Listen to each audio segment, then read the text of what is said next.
Evening students, once again this is Santosh Kumar Sinha, your English faculty. आपके सामने आज फिर मैं एसएससी पॉइंट ऑफ व्यू से कुछ वन वर्ड सब्स्टिट्यूशंस लेके आया हूँ, जो कि किसी भी इंडिया के कोई भी एग्जाम्स के लिए बहुत ज़्यादा जरूरी होता है। और एसएससी का जितना भी एग्जाम्स होता है, चाहे बैंक एसएससी का जितना भी एग्जाम्स होता है, चाहे सीएचएसएल हो, चाहे सीजीएल हो, चाहे डिफेंस का जो भी एग्जाम्स हो, उसमें हमारा वन वर्ड सब्स्टिट्यूशन तो पूछता ही पूछता है।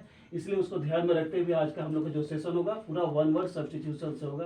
तो चलिए देखते हैं कि फटाफट क्वेश्चन क्या है और उसका सोल्यूशन क्या होगा। So let's see question number 1। A home for orphans is called, यानी कि एक ऐसा घर जहां पर अनाथ बच्चे या अनाथ लोग रहते हैं, दैट इज कॉल्ड ऑर्फेनेजेज, यानी कि अनाथालय हिंदी में। एक बार और देख लेते हैं। A home for orphans is called orphanages, यानी कि अनाथालय, यानी कि एक ऐसा जगह है जहां पर बिना माँ बाप के बच्चे वहां पर रहते हैं, जिसका कोई माँ बाप, कोई पेरेंट्स नहीं है।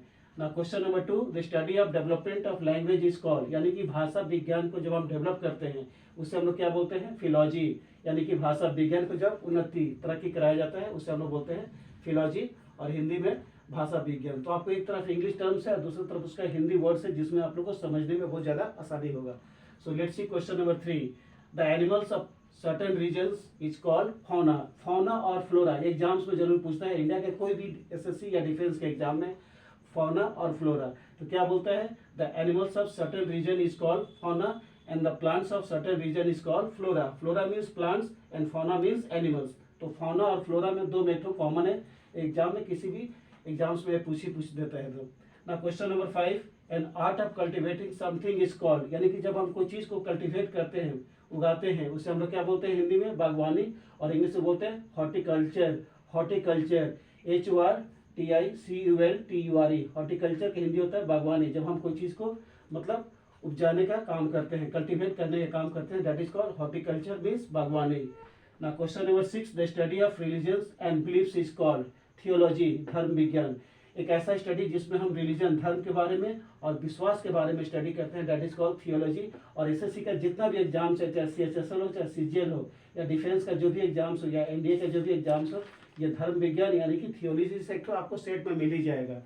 Now question number 7, one who hates marriage is called, एक ऐसे व्यक्ति जिनको मैरिज एकदम पसंद नहीं, जिनको शादी एकदम पसंद नहीं है, मतलब जिंदगी भर कुंवारा रहना चाहते हैं, उसको क्या बोलते हैं हिंदी में, ब्रह्मचारी, और इंग्लिश में सेलिब्रेट, CELEBAT, मतलब ये ब्रह्मचारी रहना चाहते हैं। क्वेश्चन नंबर 8 में, one who acts against religions is called, एक ऐसे व्यक्ति जो किसी भी धर्म के खिलाफ काम करते हैं, दैट इज कॉल्ड हेरेटिक, यानी कि पाखंडी। HERECTIC मीन्स पाखंडी। इनका काम होता है किसी भी धर्म के खिलाफ काम करना।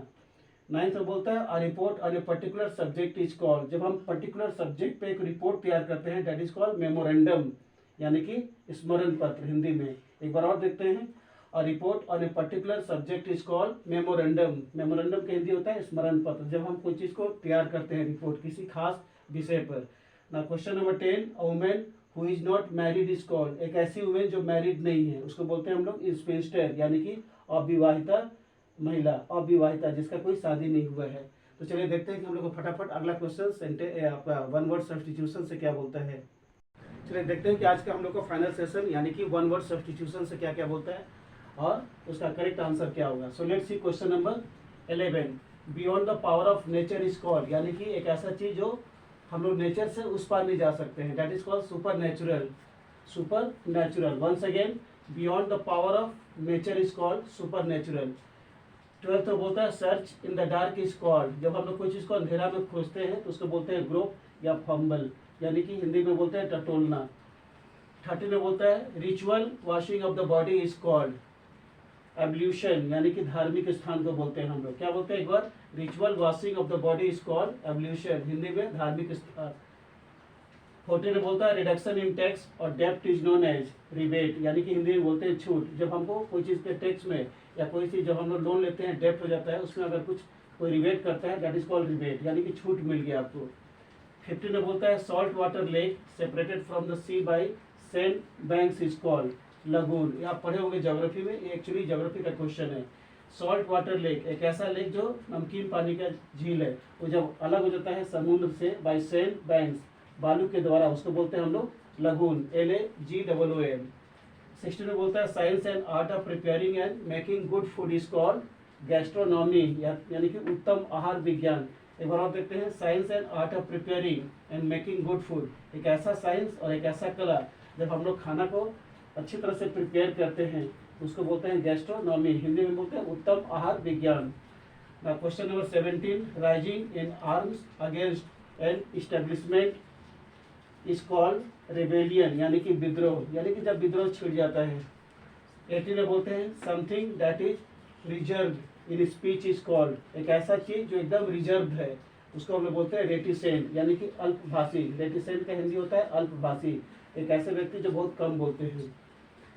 19 में बोलता है राइट और advantage available to a person is called, जब एक व्यक्ति को उसका पूरा फंडामेंटल राइट मिलता है बात करने का या उसको पूरा अधिकार मिलता है, एडवांटेज है, उसको हम लोग बोलते हैं प्रिविलेज, यानी कि सुविधा, उसको बहुत ज़्यादा प्रिविलेज उपलब्ध है। क्वेश्चन नंबर 20 में बोलता है आज का, science and art of flying aircraft is called, यह एक ऐसा साइंस, एक ऐसा कला जब हम लोग एयरक्राफ्ट को उड़ाते हैं उसे हम लोग बोलते हैं एविएशन, यानी कि हिंदी में बोलते हैं विमानन।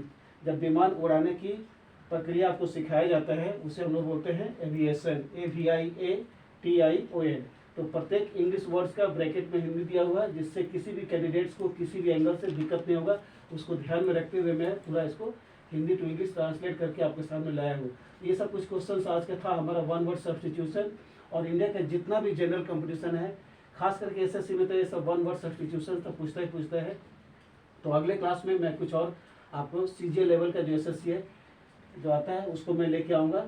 तो अगर आपको ये वीडियो अच्छा लगे तो इसको लाइक कीजिए, शेयर कीजिए और ज़्यादा से ज़्यादा आपको सब्सक्राइब भी करना है। Till then good night to all of you, thank you.